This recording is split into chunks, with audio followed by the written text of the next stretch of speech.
আসসালামু আলাইকুম প্রিয় শিক্ষার্থীবৃন্দ, আজকের পর্বে আলোচনা করব ডায়ালগ নাম্বার 25 থেকে 27 পর্যন্ত। চলো দেখি 25 নাম্বার ডায়ালগে কি আছে। Suppose you are Limon, your friend is Tausif, your school arranged the annual prize giving ceremony, your friend wants to know about it. তোমার বন্ধুরা এখন এটা সম্পর্কে জানতে চায়।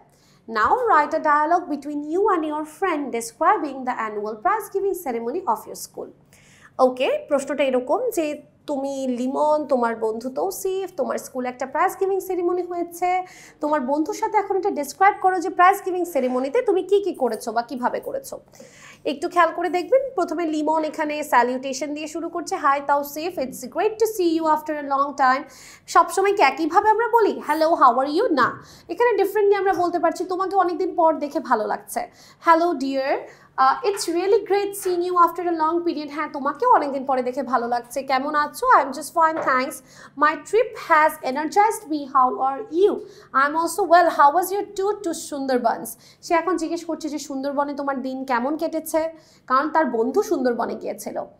Really wonderful. After the tour, I visited my aunt in Khulna. I see. That sounds really amazing. খুব ভালো। By the way, how was the annual prize giving ceremony? দেখেন, আপনি কিন্তু ডায়ালগের শুরুতেই প্রাইজ গিভিং সেরিমনিতে প্রবেশ করেননি। অনেকগুলো কথাবার্তা, তার দিন কেমন কেটেছে খালার বাসায় সুন্দরবনে, অনেক কিছু বলে টলে তারপর আপনি প্রাইজ গিভিংয়ের মধ্যে প্রবেশ করছেন। এখন এগুলো এক্সপ্লেইন করার পালা যে how was the prize giving ceremony. The ceremony was truly enjoyable. সেরিমনিটা খুব ভালো ছিল। Though I missed you there, যদিও আমি তোমাকে অনেক মিস করেছি। Could you tell me briefly about it? তুমি কি আমাকে এটা সম্পর্কে আরেকটু বিস্তারিত বলবে? The annual prize giving ceremony as you know took place on the 10th March. 10 March হয়েছে। সেখানে কে কে ছিল? Deputy commissioner of the locality chief guest হিসেবে এসেছে, হেডমাস্টার ছিল। That's great, tell me more, আমাকে আরও বলো। How did the programme start? অনুষ্ঠান কিভাবে শুরু হলো? 3টার সময় শুরু হয়েছে স্কুলের অডিটোরিয়ামে। সেখানে অনেক মানুষ এসেছে।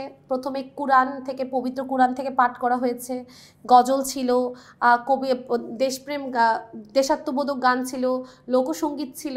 তারপরে প্রাইজ দেওয়া হয়েছে for results, attendance, good behaviour, cultural performance were given by the chief guest and other guest. অন্যান্য অতিথিরাই পুরস্কার দেয়। নাচ হয় অনেকে, and dress as you like followed by কি স্পিচেস, এবং যেমন খুশি তেমন সাজো, বিভিন্ন ধরনের বক্তৃতা, অনেক কিছু হয়েছে আসলে অনুষ্ঠানে। এগুলো সব আপনারা ব্যাখ্যা করবেন। তারপরে অবশ্যই তৌসিফ এইটার পক্ষে একটা এক্সপ্রেশন দিবে যে ইয়েস দ্যাটস গুড, বা শেট আই মিস দ্য ফাংশন, এরকমভাবে একটা এক্সপ্রেশন সে দিবে। এখন প্রশ্ন হচ্ছে তুমি কি প্রাইজ পেয়েছো?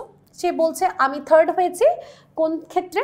প্যাট্রিয়টিক সং সেগমেন্ট, অর্থাৎ দেশাত্মবোধক গানের ক্ষেত্রে আমি 3য় হয়েছি। I was happy as I didn't expect anything. আমি খুব হ্যাপি ছিলাম যেহেতু আমি কোনো কিছু এক্সপেক্ট করিনি। But I was mostly happy at the dress as you like part. আমি সবচেয়ে বেশি মজা পাইছি যেমন খুশি তেমন সাজো এই অংশটাতে। I dressed a freedom fighter and get the first prize. আমি একজন মুক্তিযোদ্ধা সেজে এসেছিলাম এবং প্রথম পুরস্কার পেয়েছি। Our রাফি, মানে আমাদের বন্ধু রাফি, became second, দ্বিতীয় হয়েছে। And he was dressed as a farmer, এবং সে একজন কৃষক সেজে এসেছিল। Excellent dear, খুব অসাধারণ। I was very happy since I won 4 prizes in total. আমি সর্বমোট 4টা পুরস্কার পেয়েছি, এই জন্য আমি খুব খুশি ছিলাম। সে লং জাম্পে ফার্স্ট প্রাইজ পেয়েছে এবং second prize in discus throw. Therefore I was awarded champion trophy, এবং তাকে চ্যাম্পিয়ন ট্রফি দেওয়া হয়। এবং এখানে তারা অনেক কংগ্রাচুলেশনস, ধন্যবাদ, ছবি তোলার ব্যাপারে আরও তথ্য আপনি এক্সপ্লেন করে আপনার কিন্তু ডায়ালগটা আপনি শেষ করবেন আপনার মতো করে। এবং এখানে চাইলে এতটুকু লিখতে পারেন, আপনি চাইলে এটা আরেকটু নিজের মতো করে যুক্ত করে লিখতে পারেন। পরের প্যারাগ্রাফে যাব। পরের প্যারাগ্রাফে বলছে suppose you are Sajid or Sajida, তোমার ফ্রেন্ডের নাম আরিফ অর আরিফা। ডায়ালগ হবে তোমার আর তোমার বন্ধুর মধ্যে about the importance of education in the development of a nation, অর্থাৎ একটা জাতি গঠনে শিক্ষার গুরুত্ব কতটুকু। এটা এসেছিল ঢাকা বোর্ড 2017 সালে। প্রথমে এখানে স্যালিউটেশন আসবে, hello Arif, how are you doing? Fine thank you, what about you? I am fine too. What are you doing? তুমি কি করছো? তখন সে বলছে আমি আসলে একটা অ্যাসাইনমেন্ট করছি। কিসের উপর? On the importance of education in development of a nation. একটা জাতি গঠনের জন্য শিক্ষার গুরুত্ব নিয়ে আমি একটা অ্যাসাইনমেন্ট তৈরি করছি। এবার আসবে সেগুলো নিয়ে কথা, কি কি গুরুত্ব আছে শিক্ষার। প্রথমেই বলছে শিক্ষা হচ্ছে আমাদের মেরুদণ্ড। If most of the people of our country remain illiterate it can never develop. যদি আমাদের দেশের অধিকাংশ মানুষ অশিক্ষিত থাকে দেশ কখনো উন্নত হবে না। হ্যাঁ, ইলিটারেট অশিক্ষিত মানুষরা remain in the darkness of ignorance. অশিক্ষিত মানুষরা কোথায় থাকে? ডার্কনেস, অন্ধকারই থেকে যায়। They lack any kind of knowledge, তাদের মধ্যে অনেক জ্ঞানের অভাব থাকে। They can success in their life, let alone help in the progress of the country. যারা শিক্ষা গ্রহণ করে না তারা নিজেরাও অন্ধকারে থাকে, দেশেরও কোনো উন্নয়ন করতে পারে না, নিজেও সফল হয় না। এরকম দেখেন প্রত্যেকটা কথা কিন্তু আরিফও একমত, সাজিদও একমত। যে আরিফও বলছে শিক্ষার গুরুত্ব, সাজিদও বলছে শিক্ষার গুরুত্ব, কোনো এক পক্ষ কিন্তু বলছে না। এইভাবে কনভারসেশন চলবে।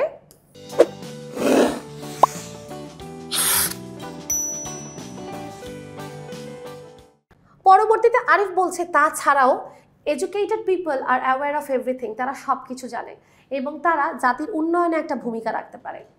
তখন সাজিদ আরও বলছে হ্যাঁ, এটা আমাদেরকে সাহায্য করে ভালো মানুষ হতে, ভালো নাগরিক হতে, দেশের প্রতি লয়াল হতে এবং দায়িত্বগুলো ঠিকভাবে পালন করতে।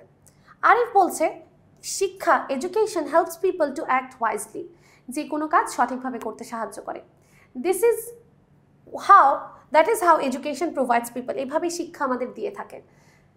তারপরে আরিফ আর সাজিদ শিক্ষার গুরুত্ব নিয়ে আরও আলোচনা করছে। এটা দারিদ্রতা দূর করে, ভালো চাকরি দেয়, আমাদের পুরো জাতিকে শিক্ষিত বানালে দেশ ধীরে ধীরে ডেভেলপড হবে। এরকম আরও অনেক গুরুত্বপূর্ণ কথাগুলো এখানে তুলে ধরা হয়েছে। এবং পরিশেষে কিন্তু আপনারা বলতে পারেন যে যারা আসলে শিক্ষিত তারা কি করে, যারা আসলে শিক্ষিত তারা কিন্তু দেশের উন্নয়নে কাজ করে, আর যারা দুর্নীতিগ্রস্ত তারা শিক্ষা গ্রহণ করলেও আসল শিক্ষায় শিক্ষিত তারা হতে পারেনি। এবং আপনারা এরকমভাবে কনভারসেশন শেষ করে পরবর্তীতে anyway I have to go now, see you later, যাই হোক আমাকে এখন যেতে হবে, পরবর্তীতে দেখা হবে, টেক কেয়ার, অর্থাৎ লাস্টে আপনারা এইভাবে সম্ভাষণ দিয়ে শেষ করে দিতে পারেন। পরের ডায়ালগে যাচ্ছি। পরের ডায়ালগে বলছি Rahim feels out of sorts, he goes to his doctor to consult his health problem. সে ডক্টরের কাছে যায় তার স্বাস্থ্য সমস্যা নিয়ে কথা বলতে। The doctor checks his temperature, doctor তার তাপমাত্রা মেপে দেখলো। ফিলস পালস, তার পালস দেখলো, নাথিং সিরিয়াস, কোনো কিছুই হয় নাই। এখন write a dialogue between them, মানে কি পেশেন্ট আর ডক্টরের মাঝে ডায়ালগ। দেখেন অনেকগুলো বডি এটা এসেছে। প্রথমে আপনি অবশ্যই ডক্টরকে ডক্টর বলে সম্বোধন করতে হবে এবং এখানেও ডক্টর লিখতে হবে, ডক্টরের নাম লেখা যাবে না। Good evening doctor, may I come in? প্রথমে আপনি প্রবেশের অনুমতি চাইবেন, তখন সে বলবে yes, have your seat, thank you sir, name please, নাম জিজ্ঞেস করবে অবশ্যই ডাক্তার, আব্দুর রহিম, বয়স জিজ্ঞেস করবে, এগুলো মাথায় রাখতে হবে। 18, হোয়াট ডু ইউ ডু, তুমি কি করো, আই এম আ স্টুডেন্ট, তোমার সমস্যা কি, মাথা ঘোরায়, অসুস্থ লাগে, মাথা ব্যথা করে, 2 দিনের জন্য মাথা ব্যথা করে, এই ব্যাপারগুলো। All right, it happens to us sometimes, এটা আমাদের সাথে মাঝে মাঝে হয়, let me check your condition, আসো তোমার অবস্থাটা দেখি। এখন ডক্টর বলতেছে ওকে ডক্টর, সে বললো আচ্ছা ঠিক আছে দেখেন, let me measure your blood pressure, যে সমস্যাই হোক ডক্টর কিন্তু আগে কি করে, ব্লাড প্রেশার মাপে। গিভ ইউর হ্যান্ড, তোমার হাত দাও, তারপর রহিম তার হাত দিল, সে ব্লাড প্রেশার মাপলো, পালস চেক করলো, তার চোখ জিভ এগুলো চেক করলো। তখন রহিম জিজ্ঞেস করতেছে ইজ এভরিথিং ওকে, বলছে don't worry, your pulse is little bit faster, তোমার পালস হৃদস্পন্দন একটু fast, please lie down on the couch, এখানে শুয়ে পড়ো। তারপর বলছে do you feel pain here, সে কী করলো, তার স্টেথোস্কোপ মানে যেটা দিয়ে সে তার হার্টের মধ্যে চাপ দিচ্ছে এবং জিজ্ঞেস করতেছে, পেটের মধ্যে চাপ দিচ্ছে, জিজ্ঞেস করছে তোমার কি এখানে ব্যথা হচ্ছে, এখানে, মানে একটা ডক্টর আসলে যা করে। দেখেন এই ব্র্যাকেটের অংশগুলো ইম্পর্টেন্ট, আদারওয়াইজ আমি কিন্তু বুঝতে পারবো না যে ডায়ালগে সেই মুহূর্তে কী চলছে। সো এটা ভিজুয়ালাইজ করার জন্য ইম্পর্টেন্ট। উফ দ্যাটস কোয়াইট পেইনফুল, মানে কি একটা পর্যায়ে তার ব্যথা অনুভব হচ্ছে। তখন তারপরে বলছে open your mouth a little wide, আরেকটু বড় করে খুলো। Put this thermometer under your tongue, এই থার্মোমিটারটা তোমার জিভের নিচে রাখো। তারপর সে থার্মোমিটারটা নিল এবং দেখলো your temperature is little higher than normal, সাধারণ তাপমাত্রার চেয়ে একটু বেশি। তারপর রহিম বলতেছে ডক্টর কোনো গুরুতর কিছু কি হয়েছে?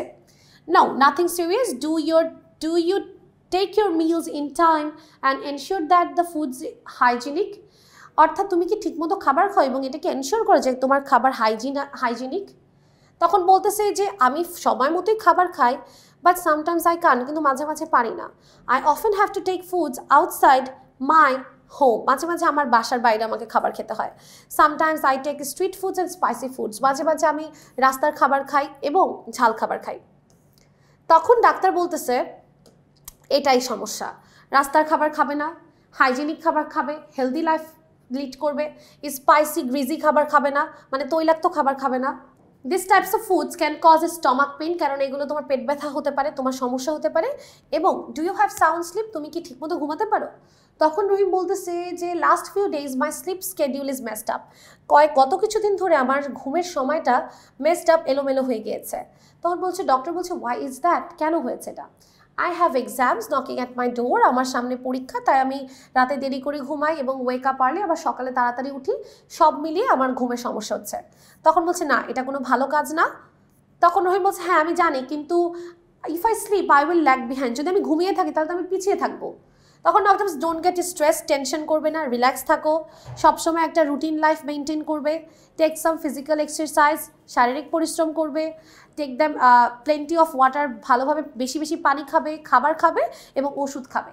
এবং এই ডক্টরের পরামর্শ শুনে সে কি বললো, আচ্ছা ঠিক আছে ডাক্তার, আমি আপনার পরামর্শ মেনে চলবো, থ্যাংক ইউ। এবং ডক্টরও কি বললো, ইউ আর ওয়েলকাম। তাহলে এরইভাবে কিন্তু ডক্টর আর পেশেন্টের মধ্যে আপনি কথোপকথনটা লিখবেন। আশা করি আপনারা সবাই বুঝতে পেরেছেন। সবাইকে অনেক অনেক ধন্যবাদ। সবাই ভালো থাকেন, সুস্থ থাকেন। আসসালামু আলাইকুম ওয়া রাহমাতুল্লাহি ওয়া বারাকাতুহু।